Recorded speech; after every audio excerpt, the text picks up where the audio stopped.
Bonjour à tous, c'est Guillaume Touche à Tout et aujourd'hui je vous fais une petite vidéo un peu à l'arrache, ma tête n'est pas forcément présentable, derrière le décor non plus, mais j'ai envie de vous faire cette petite vidéo sur la chance comme le titre l'indique parce que j'en ai un peu marre, oui j'en ai un peu marre de voir des gens utiliser ce mot à tort et à travers pour tout et n'importe quoi. Donc je vais un peu recadrer tout ça et vous donner mon point de vue sur cette fameuse chance. Le premier exemple de l'utilisation du mot chance, c'est par exemple quand quelqu'un poste la photo de sa nouvelle voiture ou de son iPhone 10, niveau prix ça se rapproche un peu quand même. Et derrière en commentaire quelqu'un va répondre « Oh t'as trop de la chance !» Non mais tu crois vraiment qu'il a trouvé l'argent par hasard dans la neige au bord d'une route de campagne? Ce mec a sûrement travaillé et économisé et il a bien raison d'être fier de pouvoir s'acheter ce qu'il veut car il l'a mérité. Le mérite. Après, dans ces moments-là, il y a toujours des gens qui viennent cracher leur venin par jalousie. Et moi, à ces gens-là, j'ai envie de leur dire, au lieu de perdre ton temps à poster des commentaires inutiles, tu voudrais pas le passer plutôt à te donner des objectifs et à les réaliser? Et entre nous, si t'es envieux d'une possession matérielle de quelqu'un d'autre, va travailler pour pouvoir te le payer. Et là, il y en a sûrement qui vont me dire « Oui, mais j'arrive pas à trouver du boulot !» Ok, c'est possible, mais réfléchis, pourquoi tu trouves pas de boulot? Est-ce que tu as mis toutes les chances de ton côté pour avoir un boulot? Est-ce que tu as appris en cours correctement et est-ce que tu as des diplômes? Est-ce que tu as essayé de trouver une bonne idée, de monter ta boîte? Et malgré les aides de l'État, est-ce que tu cherches du boulot tous les jours? Tu ne rentres dans aucune de ces catégories? Alors dans ce cas, viens pas te plaindre parce qu'il n'y a qu'une seule façon de gagner de l'argent, c'est en travaillant. Et donc là, tu as le choix entre travailler ou alors faire une croix sur tes rêves coûteux. Ah oui, il faut aussi qu'on parle des petits rageux qui vont dire « Oui, c'est le fils à papa, lui il travaille pas, il a de l'argent ». Alors petit rageux, si le fils à papa n'est pas un fainéant et qu'il travaille dans la société de papa, ce qui arrive régulièrement, alors tu n'as pas à lui cracher dessus car il travaille. Et le papa, il a sûrement travaillé comme un fou toute sa vie pour pouvoir subvenir aux besoins de son fils. Bon, par contre, si le fils à papa se la coule douce comme ça et qu'il balance ses billets devant tout le monde comme ça, ouais, moi je fous rien, j'ai plein d'argent, là, ok, tu peux lui cracher dessus et je serai le premier à lui en balancer un gros dans la figure.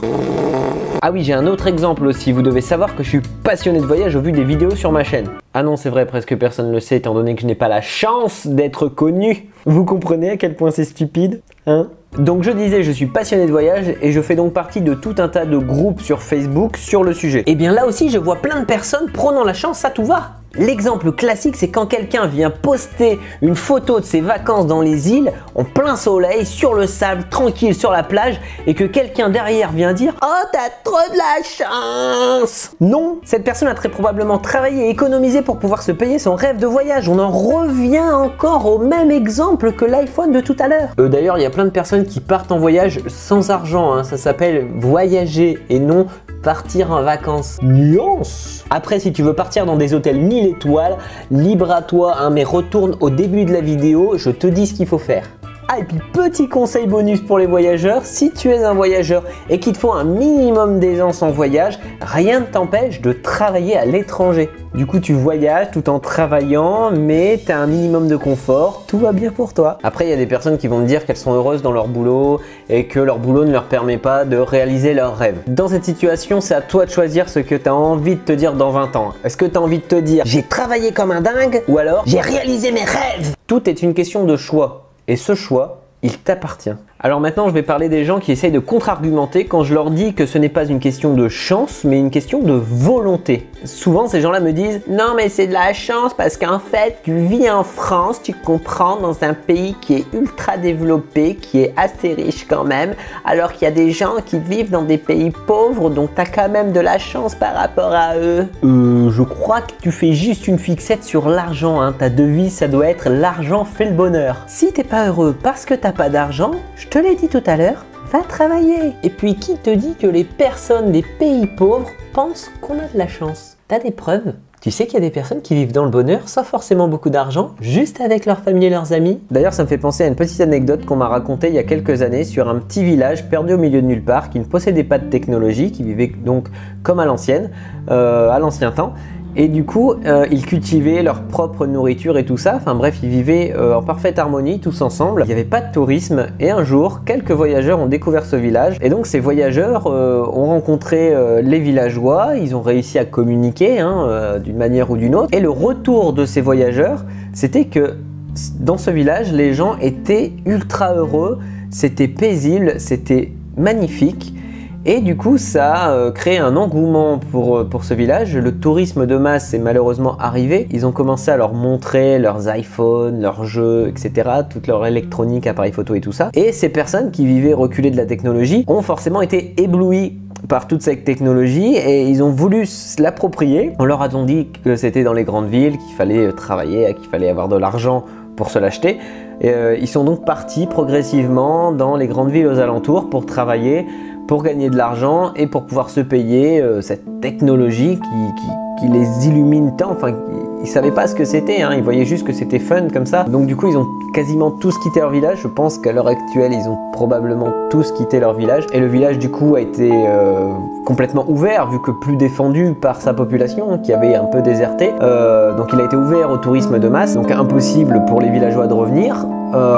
Du coup, ils se retrouvent, ces villageois, pour la plupart, mendiants dans les rues des grandes villes aux alentours, parce qu'ils ne peuvent plus retourner dans leur village et parce qu'ils ont fait la course à la technologie et à l'argent. Ils ont essayé de travailler, sauf que c'est des gens qui n'avaient pas d'études, qui ne savaient faire que des travaux manuels, il n'y avait pas forcément de boulot à cet endroit-là. Et voilà, ces gens-là sont devenus malheureux alors qu'ils vivaient très heureux avant d'avoir de l'argent. Fin de l'anecdote, tout ça pour dire que l'argent ne fait absolument pas le bonheur. Et je dirais même qu'au contraire, il peut générer beaucoup de tristesse.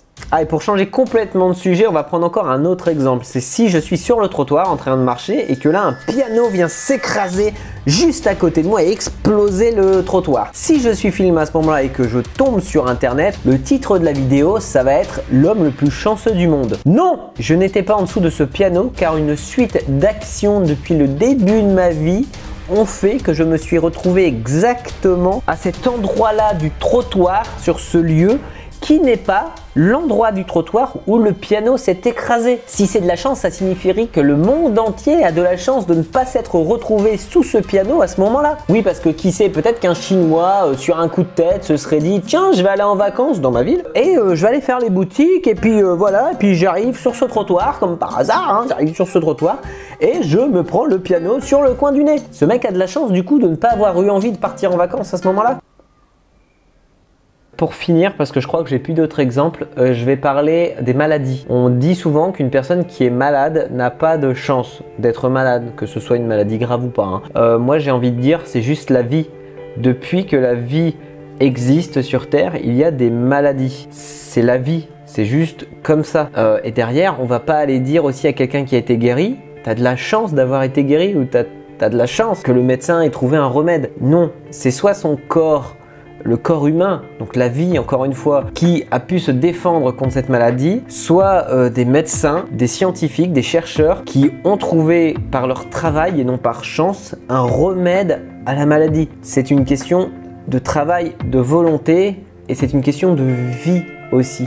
Ce n'est pas de la chance ou de la malchance, c'est comme ça, c'est tout. Bon là comme ça, fait à l'arrache, j'ai pas d'autre idée, j'aurais peut-être dû préparer un truc mais je sais pas, ça me tenait trop à cœur de le faire là comme ça. Donc si vous voyez d'autres exemples qui correspondent à ce que je viens de dire ou même qui contredisent, des exemples qui contredisent ce que je viens de dire, n'hésitez pas à le mettre dans les commentaires. De plus, votre avis sur la question plus profondément que juste des exemples m'intéresse aussi énormément. Donc n'hésitez pas à les mettre dans les commentaires et si vous voulez en discuter, on se rejoint sur Facebook, on en parle, ou alors on se rejoint sur Skype, on en parle. On va en parler, on va débattre là-dessus et je pense que ça va être très intéressant pour tout le monde. Si vous êtes d'accord avec cette vidéo, si vous voulez débattre de cette vidéo avec des proches, n'hésitez pas également à leur partager, des amis, la famille, des connaissances. Vous pouvez partager cette vidéo à tout le monde. Moi déjà, ça me fera plaisir, ça me donnera de la visibilité et j'aurai encore plus de retours sur la façon de penser des gens sur ce sujet. Le gros plus également, ce serait de partager cette vidéo dès que vous voyez quelqu'un. Prenez la chance dans un commentaire, peu importe où, vous lui partagez cette vidéo et vous dites « Tiens,